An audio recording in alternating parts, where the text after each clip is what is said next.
Okay, yan. Magandang hapon. Welcome po sa Sining Pilipinas na inyong matutunghayan dito po sa ating YouTube at Facebook page. Ngayong araw po ay kasama natin ang isa sa mga ipinagmamalaking artista o alagad ng sining ng bayan ng Marikina, si Ma'am Ann Gatdula. Hi! Yan. Pakilala po. Hello po! Magandang hapon, tanghali sa inyong lahat. Ako po si Ann Gatdula, taga Marikina City. Isa po akong sculptor at the same time visual artist. Ma'am, unang tanong, kailan ka nag-start na gumawa ng art? O kailan ka nag-start into arts? Ah, nags, um, Nagsimula ako sa art world nung pandemic. Nagsisimula lang akong gumawa sa bahay kasi syempre pandemic ko sa bahay ka lang. Tapos meron akong friend na nag-encourage sa akin na bumili ng watercolor set na branded. Mm. Medyo nanghihinayang pa kasi syempre reserve ang mga resources natin, di ba, that time. Oo. So, pero bumili pa rin ako. Tapos nagsimula akong mag-paint, watercolor, tapos pinapost ko sa Facebook. Tapos miraculously, meron akong isang co-parent na nagpagawa sa akin ng painting na 15 pieces. Maliliit siya, pero marami. Commission work agad? Yeah, commission work agad. Grabe, di ba? Galing. Tapos yun, from there, doon nagsimula yung yung pag-invest dun sa mga artist grade na materials. Nag-level up. Yes, oo, nag-level up ako doon. Tapos after nun, grabe, and by Lord, hindi na ako nawalan ng commission work. Pero sinubukan ko rin kasi yung portrait. So mas doon ako, naging forte ko siya nung during pandemic. Every month, meron ako mga commission work na portrait. Wow. Yun, so nakaipon ako. Tapos after a year, parang naramdaman ko parang gusto kong lumabas, gusto kong mag-exhibit. Kasi more on nasa bahay lang talaga ako eh. Kasi parang ang saya naman, nag-join ako ng group. Tapos hanggang sa nai-invite ng na exhibit sa mga galleries, ganyan. Mga group shows. Oh yeah, group shows. Tapos nakakakilala na rin ako ng mga kapwa artists. So yun, masaya. Pero yun nga lang kasi, yung mga naipon ko before, for more than a year dito nung nasa bahay ako, nababawasan yan kasi syempre nag-i-invest ka eh. Yung fare mo, yung budget mo, lahat. Kumbaga, Logistics. oo, diba? nababawas dito kasi pag nasa bahay ka, wala, puro papasok. Pag nung lumabas na ako, medyo nababawasan na yung ipon ko. Gumagastos na. Yes, gumagastos na, oo. Pero masaya naman.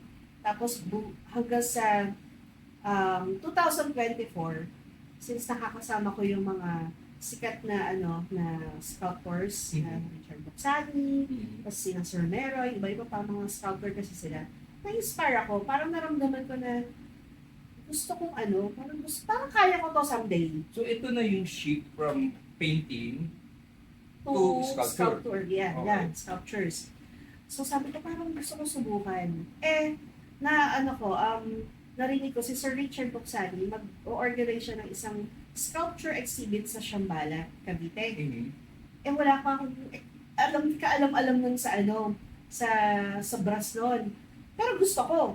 Gusto ko mag-take na risk, pero wala akong alam. Yes. Tapos Ang wala galing, akong materyales. Ang galing from brush to brass. Oo, yeah. Tama. Di ba? From brush to brass. Mm. So yun, parang 2 months before the opening, nag-message ako kay Sir Richard. Sir Richard, sali po ako. Nag-yes naman siya, pumayag naman siya. Alam mo yung walang kaabog-abog, nag-yes siya kahit alam niyang painter ako. Tapos from there, yung mga naipon ko nung nandito pa ako hindi pa ako lumalabas sa art world. Binili ko ng mga power tools, binili ko ng mga tangke. Basta lahat, tangke ng acetylene and oxygen, oo. Tapos basta lahat ng mga tools, bumili ako ng materials ng brass, bumili ako ng mga brass fillers, lahat ng gagamitin ko.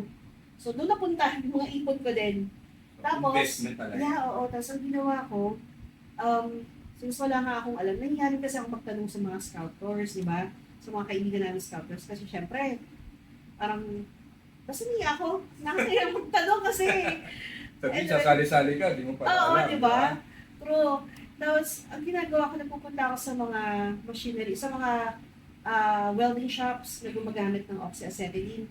Nagtatanong-tanong ako, nag-o-observe ako, nanonood lang ako doon. Tapos, Although syempre, iba yung approach nila. Kasi sila, parang parts yung winoweld nila, iba naman din ang approach. Kapag sculpture na yung Iba winoweld yung- mo, di ba? May variation sa discipline. Eh, no? Yes, Oo. correct. Magkaiba talaga. Kasi yun, sila, basta maidikit lang, okay na. Mm. Sa atin kasi hindi. Kailangan may art pa rin doon, may tamang angulo, may tamang ano, ganun, di ba? May tamang timpla. For optimum quality. Yes, di ba? sobrang trial and error ako ng 2 months lang yung palugit ko. Nakatapos ako ng maliit na sculpture, miraculously. Nakatapos ako 2 days before the submission date. Oh, pasok Oo. ako sa deadline. Yes! Pero nung time na yun, sabi ko, pag etong this week na to, 1 week before the deadline, hindi ako nakagawa, magbaback out na ako. Sabi ko, titigasan ko na yung mukha ko, mag-back out ako. Pero 2 days before, nakagawa ako. So kumbaga, ikaw sa sarili mo, ready ka rin na umatras na kung hindi mo mai-deliver yung pyesa. Yes, opo. Kung hindi mo magagawa. Opo. Dami ko rin iniyak kasi akala ko hindi ko na siya kaya. Kasi sobrang hirap ko pala. Actually, yung brass, metal, yun yung pinakamahirap na medyo na nasubukan ko sa buong buhay ko. Kasi hindi lang iyak. Pati rin yung yung hard work talaga. Kasi para kang lalaking nagko-construction. Yun nga yung gusto ko sabihin. Yes. Parang mas related sa mga trabahong panlalaki. Diba? Yes, Yung opo. welding, yung Mhm. brass, yung pagbubuhat ng tangke ng oxyacetylene, pagpapalit ng tangke, di ba? Mhm. Yung paglalagay ng fitting, ng torch. Yes, lahat po. Pero ano rin po, dahil doon, yun din yung nagpa-realize sa akin kung saan ako mas nag-enjoy. Mas nag-enjoy ako sa mga mahihirap na bagay. Mas nag-challenge kasi ako. Hindi ako inaantok. Unlike kasi pag nagpa-paint ako, 1 month bago ako makatapos. So, ang tagal, di ba? Tapos nakaupo ka lang, nakikinig ka ng music, nagpipinta ka. Eh, syempre, pag nagpipinta ka, ilang layers yun, uulitin mo. Ma-enjoy it naman. Pero mas na-enjoy ko ang brass. Kasi hindi ka pwedeng antokin ko, di mapuputulan ka ng kamay. Okay. O kaya pag alam mo, wala ka sa wish or wala ka sa presence of mind mo, pwede ka masabugan ng tangke, mga gano'n. So, kailangan talagang Maling timpla lang eh, di ba? Oo, yeah. Ayun, doon ko na-discover na, para siguro talaga ako sa brass. Okay, you tried watercolor and nakita ko yung pang works mo, nag-oil painting ka rin, tapos Yes. ngayon brush. Are you open to the idea na mag-try pa ng ibang medium? Aside from sa mga nagawa? Siguro for now, wala pa. Magpo-focus muna ako sa brass. Kasi bago lang din naman ako sa brass. Nag-start lang talaga ako noong 2024. And then every day, up to now, is a learning for me. Yes, so, dun muna. Kung ibang medium, baka mahirap kasi mag-i-invest ulit ako, di ba? So, laki na invest ko. Kaya ito muna, one at a time. Kaya ako Yeah. na itanong kasi kanina, may nakita ako na parang ukit na kahoy. Nakasabit Kaya, doon. So oo. baka interesado ka or baka Actually, nasa naisip ko pipeline yan. mo. Oo. Naisip ko rin yan kasi yung ukit, kasi nga diba, I'm also into woods. Kasi combination ng wood and brush yung sculpture ko. Hmm. So, someday baka, mag-uukit na rin talaga ako ng sculpture ko. Kasama yung wood. Wood carving na. Yeah, oo. Oo. May kasamang wood carving na. Okay, ma'am, napansin ko yung mga sculpture mo, laging merong daga tsaka keso. Parang, Mhm. ano ba to? Galing ba sa isang cartoon character or anime or whatever? Uh-huh. Diba? Pwedeng pakikwentuhan kami bakit Sige. ganun yung mga pyesa mo. Nag-start po yung Keso at Daga na yan. Kasi, nung nagpe-paint pa ako, na-invite po akong sumali sa isang cheese-themed na exhibit sa BGC. Tapos gumawa ako doon ng painting na, sabi ko, cheese, ano kaya, kasi part kasi ng advocacy, lahat ng ginagawa kong artwork, andun sinisingit ko yung advocacy ko about autism. Tapos sabi ko, paano ko kaya isisingit dito yung advocacy ko? So nag-isip ako, ano kaya magandang partner sa cheese, daga. Tapos so gumawa ako, since ang stereotype kasi ng mga children with autism, nag-i-stack sila ng mga bagay. Okay. So ginawa ko yung cheese patong-patong, tapos nilagyan ko ng daga. Yung daga, meron siyang autism, nilagyan ko ng headset para to represent autism. Tapos yun, nabenta siya agad. Opo, nabenta siya. Tapos ang dami rin nag-compliment, nagandahan sila. So from there, nung naisip kong sumali sa sculpture, nung 2024, doon ako nagsimula. Yun na yung tema. Yun na yung ginawa kong tema, yun na yung ginawa kong elements ko. Pero madami ako na-try na na styles. Pero yung heart ko, feeling ko, nandun sa cheese tsaka sa daga. Kasi mas na-explain ko doon yung ibig sabihin ng autism sa cheese and daga. Ngayon naman, bakit cheese and daga? Kasi, as we know, di ba, ang daga mahilig sa cheese, di ba? Mm. So, kumakain siya ng cheese. Etong daga ko na may autism, hindi siya kumakain ng cheese kasi meron siyang sensory disorder sa taste. So, ngayon, instead na kainin niya yung cheese, ito-turn niya into something else. Ginagawa niyang tower, ginagawa niyang bahay, ginagawa niyang kung ano yung maisip niyang creative na bagay dun sa cheese. Mm. Kaya, yun yung ginagawa ko ngayon sa mga sculptures ko. Ma'am, yung sa sinasabi mo kasi parang nakikita natin yung kapangyarihan ng art, yung sining, na ihayag yung ating, kumbaga, advokasya. Mhm. Diba? What's your take on that? Actually, being an artist is also an advocacy, one way or another. Mm. Kahit sino pang mga artist yan, lahat yan merong pinaglalaban, merong gustong ipahayag. Mm. So, ako bilang artist, meron akong, yun nga yung advocacy ko about autism to raise awareness, hope, love, na, tsaka yung works ko kasi, it's also a celebration that being different is also beautiful. Kasi di ba, akala natin, yung mga normal na tao lang nakakagawa ng mga bagay na kaya nila. Sila din kasi, gifted sila, may kanya-kanya silang gift. At the same time, creative mind din kasi sila. Mm. They are just wired differently, but they are also gifted like everyone else. Okay. May, kumbaga, equally talented, equally Yes. skilled. Yes, Iba lang yung approach. tama po. Diba? So, yung mga artworks mo, ma'am, na-show mo na sa iba't ibang gallery, sa mga group show. Yes po. Diba? Have you exhibited your work or have you tried na mag-show sa labas ng bansa? Meron ako once sa Malaysia last year. Mhm. Oo. Pero syempre, hoping pa sa mga more opportunities abroad. Yun nga lang kasi hindi ako makapunta. Personally, kapag international exhibit kasi syempre, priorities ko family ko, lalo yung anak ko. So, ayun, buti naman may mga galleries or organizers na pumapayag, artwork lang yung ipapadala. Mhm. Malaking tulong din po. Okay, nabanggit mo yung mga yung tulong ng mga gallery mo.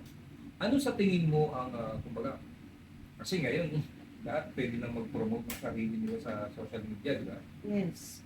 Ano sa tingin mo ang maitutulong or ano pa ang silbi ng gallery? Are they still kumbaga relevant? Yes. Oo, malaking bagay ang gallery. Bukod sa na ipopromote nila yung mga artists.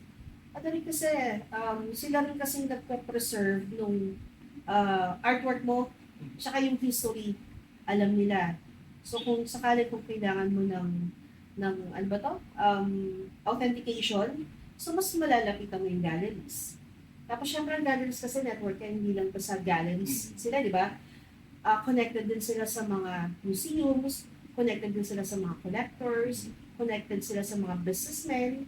So, malaking network sila. At bilang artist, kailangan natin ng collectors. Yes, oo. Kasi galleries, let's just treat them this way. Galleries are also business partners. Mhm. Yeah, tama. Maganda yung term na yun. Business partner ng mga artists. Yes. Kasi nga, di ba, ngayon, lahat, self-promotion sa internet, di ba? Yes. Although kailangan pa rin natin yun. Oo naman. Yeah. Kumbaga yung Tama. sariling kayod ng Yes, promotion oo. para ma-expose yung ating gawa, makita ng ibang Oo. galleries, di ba, ng Mm. ibang collectors. So, pwedeng coexistence, sabay silang gumagana. Yes. Nagka-gallery ka, tapos Yeah. nagpo-promote ka rin sa Yung social sarili. media. Yeah, oo. Para, kumbaga, mas powerful, mas maganda Yes. yung galaw. Kasi mahirap din na iasa lang natin sa gallery yung promotion. So, kailangan din tayo rin mismo kumikilos din. Tulungan. Oo, tama. Yeah. Hindi pwedeng tayo lang din naman. Yes. Kailangan din natin yung mga gallery. Yes, correct. So parang kailangan talaga natin kumbaga hand in hand, di ba? Yes, tama po. Yung parang holding hands while walking. Di ba? Ma'am, kasi yung sculpture ang iyong ginagawa ngayon. Ang sculpture ay isa sa mga bagay na hindi kayang gayahin ng AI. Yes, I think so. Di ba? Uh-huh. So, what's your take on AI na ginagamit ng ibang artist para mag-produce ng art? Sa akin naman kasi, pagdating sa ganitong industry, sa art industry, ako naman kasi, hindi ko nilalagyan ng standard. Mhm. Art is art. Kahit na ano pa yan. So kung yung iba gumagamit ng AI, sabi natin gumagamit sila ng CNC or molder or paggawa, tapos pipintahan na lang nila. Sa akin wala akong issue dun. Kasi, Tools. tools kasi yun eh. Mhm. So kung may bumibili, why not? Let's just be happy for others. Huwag nating hilahin pababa. Kasi kanya-kanya tayo ng discard pagdating sa ganitong industry, di ba? So sabihin natin, ikaw ginagawa mo ng mano-mano, di galingan mo. Kasi natin naman kung nagpapagawa, meron silang supplier na gumagawa ng mold nilang, ng sculpture nila, let them be. Kasi siguro yun yung mas convenient para sa kanila. Minsan kasi iba-iba tayong sitwasyon eh. Yun na yung makabagong panahon eh. Yeah, Nasa totoo. makabagong Huwag panahon natin na tayo. limitahan. Diba? Pero kasi ang tao may tendency matakot sa mga bagay na hindi nila naintindihan. Yeah, oo. Maraming ganyan. Lalo na pag hindi sila open sa change, di ba? Oo. Sa akin, ako open naman ako sa ganun. Magkakaiba lang tayo ng gusto or ng trip gawin pagdating sa art. Pero irespeto natin bawat isa. Okay, ma'am. Sa yung art career, I'm sure meron kang mga kumbaga, inibulo or art hero or influences. Yes. Sino-sino mga to? Local or international man? Local. Okay, local muna. Sige. Unang-una si tatlong sculptors. Kaya ako naging sculptor, na-inspire ako kay Sir Richard Bocsani, kay Sir Jic Villanueva, kay Sir Meroy Castrillo. Tsaka kasama rin si Ramon Cahipe. Kasi jack of all trade yun eh. So lagi ko na pagtatanungan yun ng mga info kapag may tatanong ako. So yun, nung time na nagsa-start akong mag brass sculpture, pero hindi pa ako ganun kagaling. Nakita ko ni Sir Jic na na gumagawa. Tapos siya mismo pa yung nag-message sa akin na may balak siya sculpture workshop sa bahay niya sa San Mateo, sa Montalban. Tapos sasama daw niya ako. Na syempre, di ba? Yes, kagad ako. Tatlo lang kami invite niya. So yun, parang invitation. Yes, so sobrang swerte ko, tsaka sobrang grateful ko na naimbitahan ako. Tapos mas lumalim pa yung kaalaman ko sa brass mo. Mas natuto akong mag-weld. Yes, laking tulong yun. Thank you, Sir Jic. Sa international artist, may mga tinitingala ka or kinakala? Wala pa. Locally lang. Ma'am, para sa'yo, ano ang art? For me, sabi ko, art is also one way or another an advocacy. Kanya-kanya tayo ng advocacy sa art. Mapa-personal, iba man. And then, art is an expression of yourself. It's also an extension of yourself. Kasi, art is who you are. Kung ano yung ginagawa mo, nagre-represent ng sarili mo. So, kung ikaw, ang art mo, about violence, about feelings, about morbidity. So, somehow, nagre-reflect sa'yo or sa kung ano man yung iniisip mo. Tapos ngayon naman, kung art mo about something else, basta lahat yun nag-mirror sa sarili natin. Sa iyong career, paano nakatulong ang art sa iyong buhay, sa iyong pag-iisip, sa the way you think, the way you act? Yung art ko, mas na-discover ko ang sarili ko. Well, financially, hindi pa eh. Sakto lang. Kasi, everyday is still a learning phase for me. Pero, personally, mas na-discover ko yung sarili ko. Mas na-discover ko yung uniqueness ko. Mas natanggap ko yung sarili ko. Mas na-express ko yung sarili ko. At hindi ako natakot na maging ako dahil sa akin. Ganda, yes, ganda. Hindi natakot maging ako. Oo. Diba? Natanggap ko kasi na artist ako eh. So, parang artist kasi, andun kasi yung freedom. So, pag naging artist ka, hindi ka natakot eh. Kasi ito nga, you are created, diba? Kasi you are created to create. You are created to be this way. You are created to, to make things. So, ayun, natanggal yung fear ko dahil doon. Ganda ng. Naalala ko yung sinabi nung kaibigan natin si Box Populi.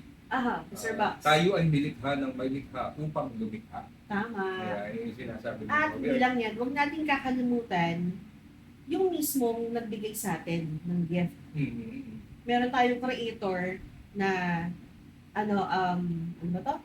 Provider ng gift. Kasi minsan nakakalimutan natin i-glorify yung mismong nagbigay sa atin ng resources. Magpasalamat man. Yeah, totoo. So, okay, may tanong ko. Si Art para sa'yo. Kung hindi ka artist, ano ka? Hindi ako artist, business woman. Mm-hmm. Or sa office and office staff pa rin. Hindi. Corporate. Yeah, corporate pa rin. Tapos mag-business. Okay. Tingin mo ba, ma'am, para sa mga artist natin kaibigan, yung kailangan ba talaga may day job o pwede nang mag-full-time artist? Depende kasi yan. Okay. So ako, masasabi ko pag hindi ko pa kayang bumitaw talaga sa day job ko. Kasi, ang art kasi hindi mo masasabing laging meron. Okay. Reality yan. Yes, Sa art world, di ba? Hindi mo masasabing laging ka may benta. Hindi mo masasabing laging ka may pambili ng materyales. So, kailangan mo ng resources. So, ikaw, hanggat hindi ka pa talagang established na talagang hindi ka nawawalan ng client, huwag ka munang bumitaw sa day job mo. Be smart enough to decide. Although lahat tayo, pangarap natin maging full-time artist eh. Pero everything takes time eh. Lahat may tamang panahon para dyan. So, huwag magmadali. Yeah, tama. Para hindi rin magkamali. Tama. At the same time, mas na-enjoy mo. Kasi di ba, alam naman nag-art ka, tapos umumblema ka sa materialis mo, umumblema sa kakakainin mo, di ba? Mahirap yun. Pressure yun, tsaka stress. So, ikaw ay mother of how many kids? Two. Tapos merong business, Yes. tapos artist. Bali, How do you- business ko sa husband side. Doon din Okay. ako nag-work. Pero, ang tanong dito, how do you manage or balance? Paano mo nababalance yung buhay ng pagiging isang ina at pagiging isang artist? Uh-huh. Actually, mahirap po. Nakakaraos din ako kasi sobrang supportive ng husband ko. During daytime, hands-on po ako sa anak ko. Although may help ng yaya. Hands-on ako sa anak ko, hatid sa school, asikaso, review, tapos bukod pa sa panlabas sa therapy, speech therapy, OT therapy, sa bahay din kailangan kinukontinue yung therapy. So, ginagawa namin yan everyday. Required kasi yun ng therapist niya, tsaka ng doctor niya. Tapos, sa gabi, doon ko ginagawa yung trabaho ko sa office. Mula nung na-diagnose po siyang may autism, hindi na ako full-time sa office. So, yung trabaho, sa gabi ko na lang po ginagawa. Since paglabas lang naman ng pinto namin, office niya, so madali na para sa akin. So, yun. Tapos, sa gabi ko lang din po sinisingit-singit din yung art ko, tsaka yung sculpture ko. Tapos, pag nasa school naman ako kinabukasan, habang nag-aantay sa daughter ko lumabas ng school, natutulog ako sa sasakyan. Okay. Doon ako bumabawi ng tulog. Bumabawi ng tulog. So, para kasing parang amazing lang kasi na may nagsabi sa akin kaibigan na ang babae naturally wired para mag-multitask. Yes, Di ba? true. So, parang ito yung manifestation nun. Yung sinasabi mo sa akin ngayon na being a mother, tapos being a staff sa office or sa business, tapos being artist a ka wife pa. also. Being a wife, yes, Yes, of course. Oo, meron ka pang duty, di ba, na being a wife, tama. Parang balancing act talaga yun. Parang juggling act, no? Yes, Na hindi dapat malaglag yung bola. Yes, Di ba? Kasi true. pag nalaglag, sira yung pattern, sira Aha. lahat. So, anyway, sa mga nakikita mong artwork ng mga masters, mga international at mga sikat na legends na igana, nangarap ka ba na magkaroon ng pyesa ng isang sikat na artist? At sino tong artist na to? Katulad ng mga works sila Sir Jake Villanueva, Sir Richard Buksani, Sir Meroy, nakakagawa na kasi sila ng mga life-size na sculpture. Pero pangarap ko yun, isa yun sa mga goals ko talaga, na someday magagawa ko rin, in God's perfect time, magagawa ko rin yan.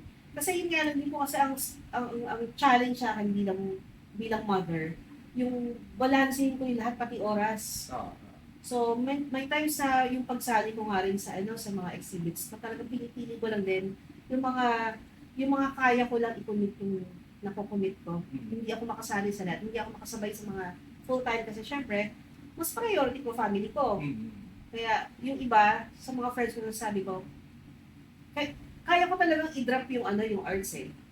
Kasi hindi ko pwede pabayaan family ko eh. Mas importante yan sa akin. Okay. Pero kahit pa paano, awa ng Diyos, na nagagawa kong isingit-singit kahit pa paano.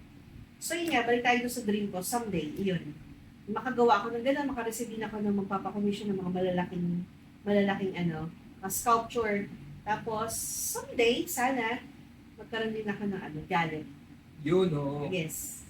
Isa sa mga pangarap ng maraming artist yan, magkaroon ng sariling gallery at museum. Kasi, basically, retirement plan eh. Yeah, Pinag-uusapan oo. natin kanina. Yeah. Ito dito mo ilalagak yung mga artworks mo eh, di ba? Para makita ng ibang tao, ng susunod na generasyon. Di ba? At maraming mga sikat na artist na established artist ang may sariling gallery at museum. Diba? Yes, so. Tsaka siguro by that time, pag nag-retire na ako, marami na siguro collectors, tsaka mga connections, di ba? Someday. Pero yun, lahat naman yan. Kumbaga, Yes. sabi mo nga in God's perfect time, Yes. diba? Talaga namang mangyayari.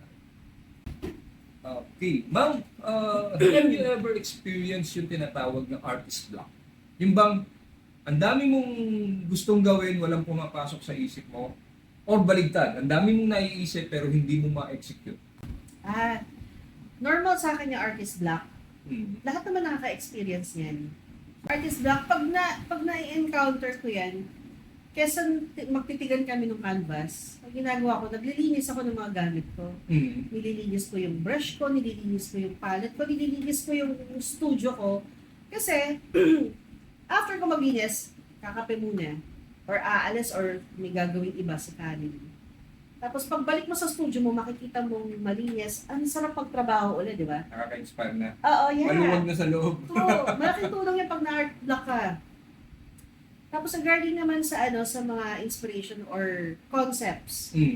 Minsan wala akong maisip na concept. Kaya importante mag-pray. Okay. You're asking for grace. Kasi yun, mas nabibigay mo yung best mo. Mas nabibigyan ka ng ideas galing sa taas. So, basta mas satisfied ka sa outcome ng work mo. So, yun. Okay, minsan naman, pag art block ako, lalabas ako, pupunta ako sa isang coffee shop gabi. Tahimik na coffee shop, tapos, ayun, doon lumalabas yung creativity ko. Nag-i-sketch na ako doon. Ano to? Dahil sa kape? Hindi kasi, parang Hindi, yung twice mo na binanggit yung kape. Like, quiet moment. Yung kasi quiet moment. Oo, malaking bagay sa akin yung quiet moment. Yung at peace yung mind mo, mas may pumapasok na inputs. Ganun ako eh. Kasi, Kaya pag ako naman finalize ako ng mga concepts ko, dinadala ko yung sketchpad ko, tapos yung coloring materials ko. Sa coffee shop ako hanggang madaling araw minsan. Doon ako nag-i-sketch lang ako.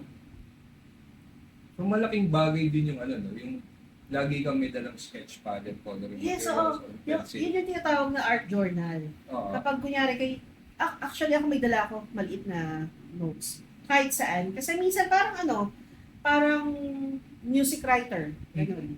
Diba? Pag may naisip kang liriko, isusulat Sulat mo. mo na, Kailangan mo oo. isulat on the spot, Kasi baka diba? malimutan mo. Yeah. Ganun din sa pagiging artist. Kasi kailangan mong ayusin din yung discipline mo. So pag may naisip kang concept, sketch mo agad. Kasi malaking bagay yun. Someday mababalikan mo yun, makakatulong yun sa'yo. Pwedeng sa ngayon, baliwala lang siya, Yeah. naiguhit mo lang, na-sketch mo lang. Oo. Pero time will come in the future, makikita mo siya, di ba? Magkakaroon ka ng Oo. bagong idea, Yeah. bagong Saka project from that. art is also a discipline. Hindi lang siya Oo. basta Tama. kung kailan mo wala mong pagtripan or maisip, hindi. Kailangan mo rin ng discipline sa art. Kung gusto mo talaga may marating ka. So hindi siya basta-basta pastime lang, Yeah. Kailangan mo rin kasing ayusin din yung oras mo. Kasi Okay. meron kang mga priorities. May trabaho ka, may Time family management. ka. Yeah. Time management. May family ka na inaalagaan, di ba? May asawa ka, may mga anak ka, may trabaho ka. So lahat yun. So maglalaan ka talaga ng oras para sa art mo. So may times hindi ko nagagawa kasi minsan may mga uncontrollable situations tayo sa buhay, di ba? So pero yun, binabalik ko lang din yung sarili ko dun sa ganung discipline. Kailangan makagawa ako ng ganito. Ma'am, gaano kahalaga sa isang artist, particularly sa iyo, ang suporta ng pamilya. Ay, oo, malaking bagay. Kasi sa pamilya nagmumula naman ng inspirasyon, di ba? So kung sakali mong hindi ako supported ng husband ko or ng family ko, ang hirap gumawa, ang bigat. So parang pati yung mga concepts mo at inspiration nun, apektado din. Ang hirap gumawa kasi nalilimitahan yung oras mo, nalilimitahan yung kakayahan mo. Kasi may kailangan kang ibang may kailangan kang ibang unahin or parang hindi mahalaga yung ginagawa mo. Pero kapag yung family mo napapakita sa'yo kung gaano kahalaga yung pagiging artist mo, iba. Iba talaga. Mas nabibigay mo yung best mo. Mas magaan. Mas magaan. Mas satisfied ka. At the same time, mas andun yung fulfillment ng pagiging artist mo sa family.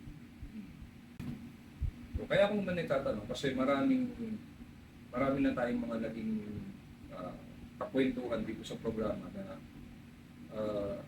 very much supported ng pamilya. Halimbawa, yung sa kaibigan natin, working engineer, Tama. nag-full-time artist. Mhm. Diba? So, initially, in a normal situation, or sasabihin ng magulang na pinag-aral kita para maging engineer. That's Tapos, passion naman. Diba? Oo. Pero ang nakakatawa, si mami, suportado niya yung anak niya. Oo. Kasama siya sa lahat ng lakad, Oo. sa lahat ng exhibit. Kaya kung tawagin siya, Mami Jer. Ah, Oo. Si Mami Jer, tsaka si nakakatuwa Bar. yung ganun. Hello po. Naalala ko lang bigla yung mag-ina kasi isa yun sa mga lagi kong natatandaan. Yung mag-ina na yan, si Mami Jer, tsaka si Vanessa. Mhm.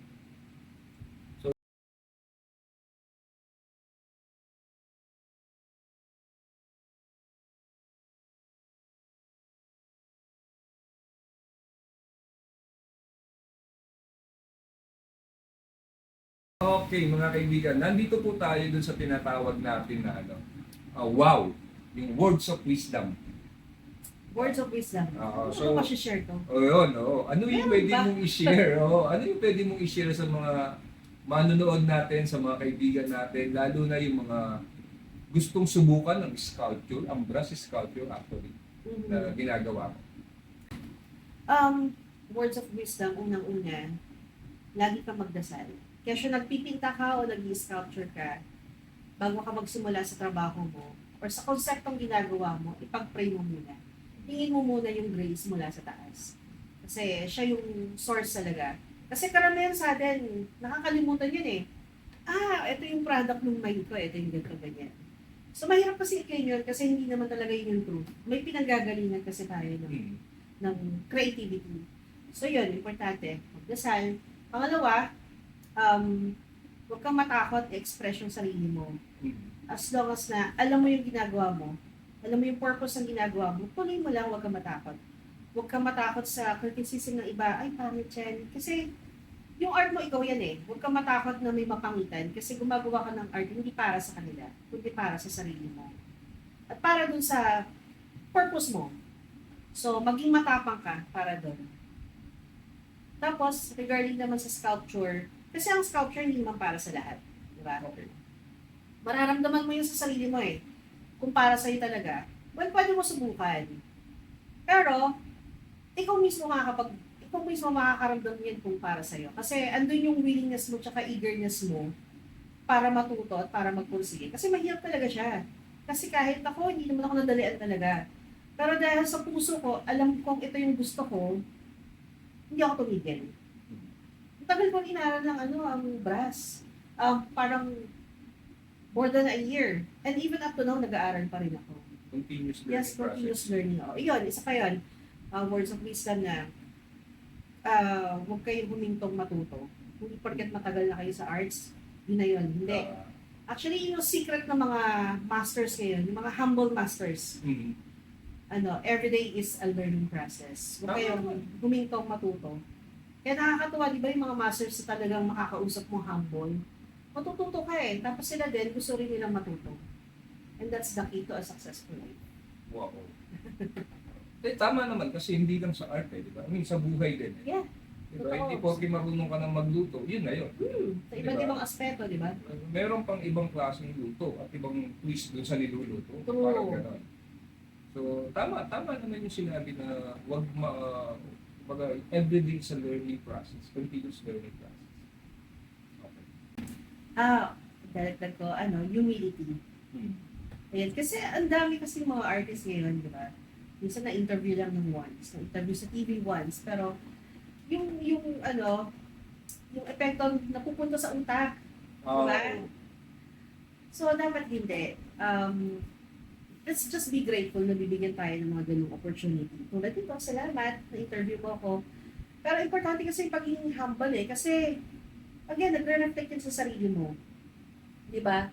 Yung pagiging humble mo, andyan yung pagiging generous mo, sa kapwa artist mo at sa ibang tao. Wag tayong maging selfish, tapos i-share din natin yung knowledge sa iba na dapat nun. Kasi di ba, ang dami rin taong bago tayo natuto, na nagturo sa atin ng libre. So, kumbaga, it's about time to pay back to others. Yun, ibalik natin yung pagtuturo. Kasi iba din naman kasi yung satisfaction at the same time yung basta yung saya kapag nakakatulong ka at nakakapag-share ka ng kaalaman mo sa iba. Diba? Iba yun eh. Na hindi mo pinagdadamay. Yes, oo. Iba yung kaligayahan nun. Para kang gumawa ng artwork nun tapos i-share mo sa iba.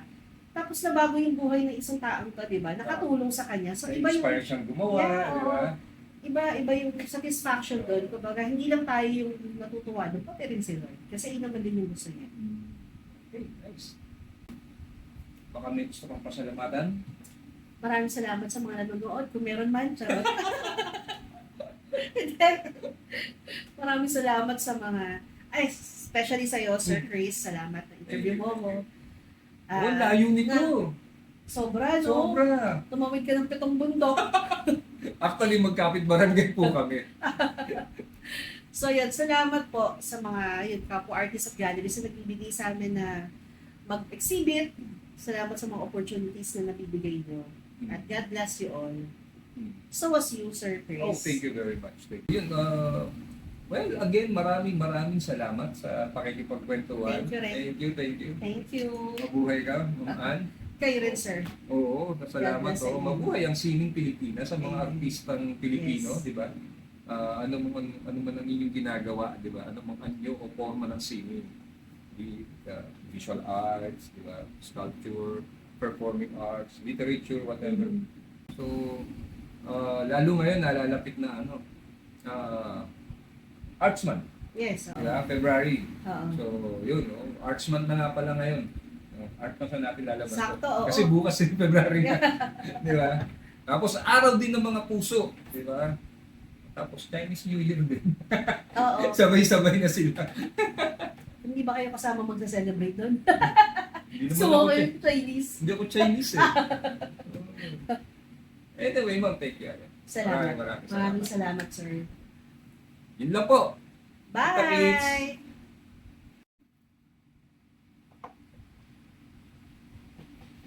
Hello po. Magbubulang kami. Okay, ready tayo. Okay, ma'am. Diretsahan tanong. Ilan ang butas ng Skyflex? Skyflex talaga. Ma'am. Okay. Ito mga personal na tanong. Hindi ko tatanong ang waistline. Personal yan! Ayaw ko magulpe. Lakas ng tao. Hindi po, masaya lang, masaya. Thank you very much. Anong masasabi mo kay ganitong artist? Chismis pala. Hindi pala interview sa Chismis segment pala to. Bad mood daw siya.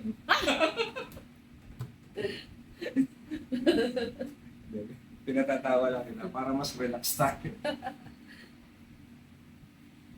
Akin artist ko eh. Ano yun? Baliktad ng black. Deliro lang. Tuloy. Ayun.